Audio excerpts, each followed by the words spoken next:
Welcome to our program on Kardec Radio.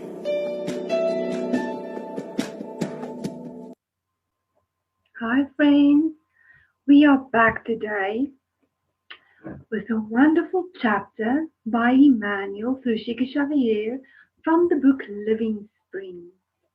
And like it's spring in America and in that part of the world, we are going into the winter season, but let's together feel the spring of Emmanuel's words, this beautiful water that comes forth and soothes our soul.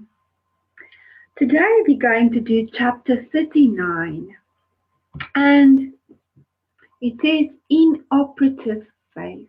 And before we begin, let's analyze this word inoperative so that we can maybe just understand what Emmanuel are going to try to tell us in this chapter. Inoperative means not working or taking effect. So if we look at the word, we would see that it is someone that is not doing anything. And then what is the opposite of this word? So as we can know what we can do or work towards. So the opposite of this word is usable, operating, running, in operation, available, working, functional. And this is all the words. So just keep these words and this meaning in mind while we are reading this beautiful chapter. We're going to read the exit of the Bible in the same way. Faith without work is dead. And it's in James 2 verse 17. Inoperative faith is a problem that always required utmost attention so that the disciple of the gospel may clearly grasp the fact that the noblest idea without the work that manifests it in benefit of others will always be a lovely yet unproductive landscape. So now Emmanuel is explaining the word to us. And I think we should breathe through this because this is a reminder for us to look at ourselves and see where are we in this work. And Emmanuel is explaining it beautifully. He says, without the work that manifested it in benefit of others will always be a lovely yet unproductive landscape. What would we say about a powerful motor that is never used by anyone?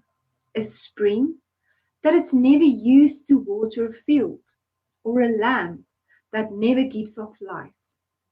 We may be confident about a certain seed, but if we do not go ahead and plant it, what result can we expect from it except mere uselessness? We know that a plank of lumber can be used for many good purposes, but if we do not use the saw or plane on it, it will eventually rot away. Religious faith is the means. Ministry is the end. Heavenly trust illuminates the mind so that beneficent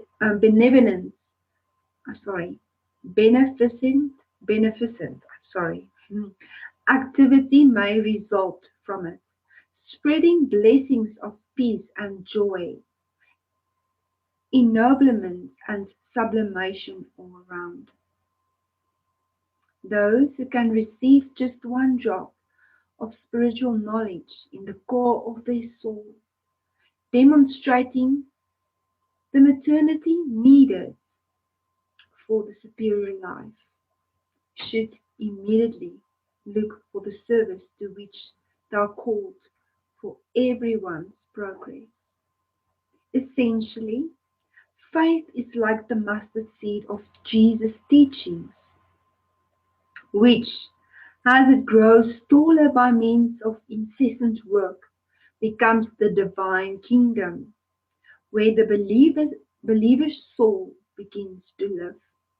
Therefore, to keep religious ecstasy in the heart without doing any work to develop wisdom and love, which are part of the service of charity and education, is the same as keeping in the living soil of the sentiments a dead idol buried amongst the useless flowers of shining promises.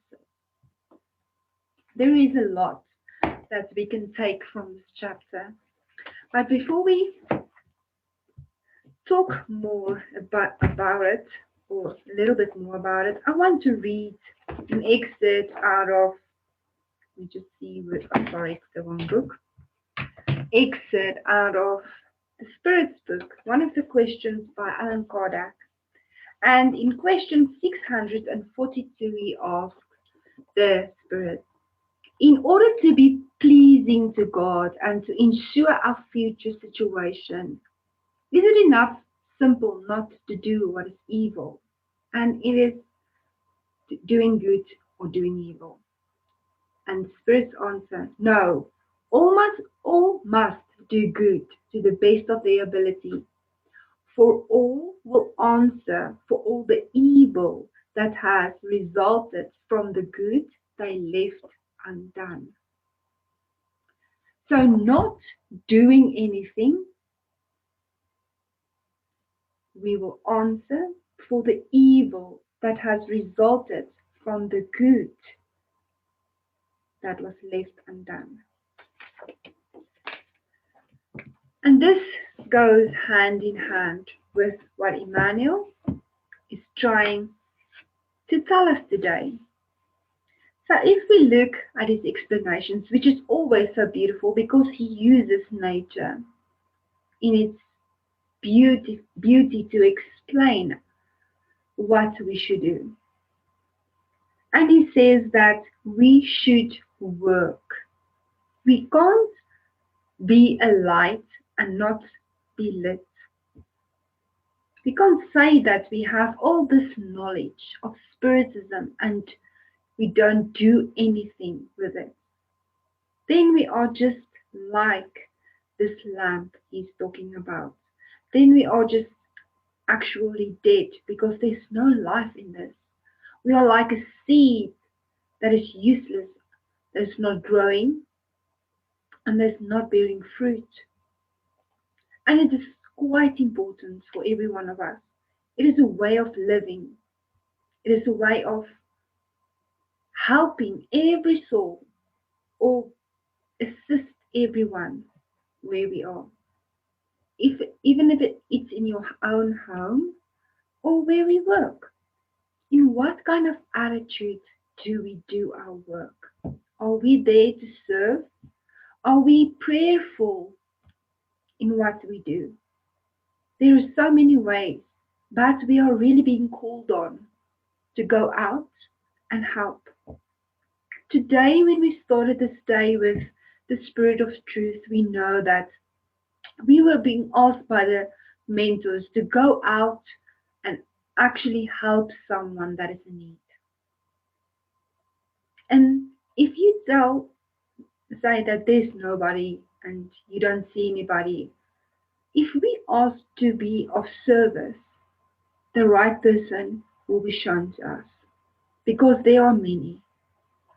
There are many in this time on earth that truly needs our help. The mentors ask us to minimize, to give away, to share, to help in all forms, but especially not just through prayer, Because it's important, of course it's important to pray constantly. What we see, if we look at the news, there's so many things happening on earth. To be in constant prayer, but to actually do things, to actually serve one another, to actually go out and give someone maybe a plate of food, help where you can. Because if you think you lack, if we think we lack, there are always someone with less than we have. We should go out and look for the blessings and share these blessings that God gives to us. There are so many things. So today we are being called on, beloved friends, to look for the blessings in our life, for the good and for so many things. And let's take it and share it with other people, with everybody around us. Let's share the Spirit's teachings in all the ways that we can redeem possible. Because there will be someone who's listening. And we should be an active spiritist. Are you an active spiritist? To prevent someone maybe who is that thinks about committing suicide. To be the one that gives that light to that person. That changes his mind so that he can maybe see some hope. Maybe someone who is so desperate for something. And in this instant, you are being encouraged to give them what they want. And if we are open to serve, and we are open to our spiritual guides, our mentors, to help us to be mindful where we are, where we go, what we do, how we spend our money, what we spend our money on. Are we sharing everything that we have? And to not see lack, but to see how much we have to give out. So this is just a continuance from the start of the day where the mentors are really asking us, let's be active. Let's be proactive in all we do, in what we think, in what we say. Let's give out this plenty, but also let's go out and do things and give out. Look around. Look around us. There are really so many things we can do. And it will help someone's spirit speak up. And they will feel better. And they will have the courage to go on another day. Just like sometimes we need that in our own lives. And this is why we have Cardiac Radio that nourishes our souls, which is a blessing. There are so many blessings that God has given us, especially as spiritists. And how many times we don't see this? And if we want to do something, just think about it. Just think about the opportunities, especially we as spiritists have through all these beautiful teachings to help, to be of assistance, to be of fraternal assistance to anyone and everyone around us. And we shouldn't take this lightly. We should really not take this lightly. And we should be open to listen daily to what the mentors want us to do. Because we have to be active spiritists. Not just to give up the message and do all these books and learn. Of course, this is important, but to be active spiritists. To go out and help. And there are plenty of spiritist centers that is doing this. And how wonderful is this? That you as an individual every day can do something. And if you truly don't have anything to give, visualize that person with maybe a plate of food, maybe the money they need. There's always a way of assisting one another. Let's visualize the good for all around us as well and focus on the good. Thank you so much for joining me in this wonderful message. And when we think of things, the mentors have asked that when we do and we give out, see yourself, especially now when we can't give hugs, let the energy that you have in your heart give out this hug as if you hug everybody. Give them this love of God. And everywhere we go, everyone we see, give them a mind hug then, so that we can give out this energy of love. And when we prepare food for people, when whatever we do, if we clean, if we work, let's do this in a way of serving, of loving, of blessing everything around us. And let's be part of the light and let our light shine.